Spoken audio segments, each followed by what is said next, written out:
తెలంగాణలో మాత్రమే జరుపుకునే ఏకైక పండుగ బతుకమ్మ పండుగ. దీని ప్రత్యేకత గురించి మా టీచర్ని అడిగి తెలుసుకుందాం. నాకు తెలిసిన విషయాలంటే మా నాయనమ్మ తాత కాలంలో అమ్మ కడుపు నుంచి అమ్మ బొడ్డును పంచుకొని పుట్టినటువంటి ఆడబిడ్డను బొడ్డమ్మ అని పిలుచుకొని గౌరవంగా సాదుకునేటోళ్ళట బిడ్డ.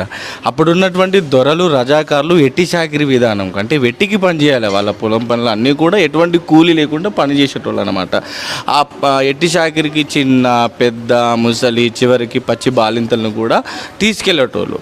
అప్పుడు పచ్చి బాలింత అయినటువంటి ఒక తల్లి అక్కడ చిన్న పాపను పట్టుకొని ఉయ్యాలలో పెట్టి పనిచేస్తూ ఉంది. పట్ట పగలవుతుంది, పగలు ఆనాస్తా ఉంది. ద్వారా నా బిడ్డ గుక్క పెట్టి ఏడుస్తుంది, బుక్కెడు పాలిచెత్త కాల్ముక్త బాంచను ఒక 5 గడియలు ఇడిచిపెట్టమని అంటే అప్పుడు దొరి ఇడిచిపెట్టలే.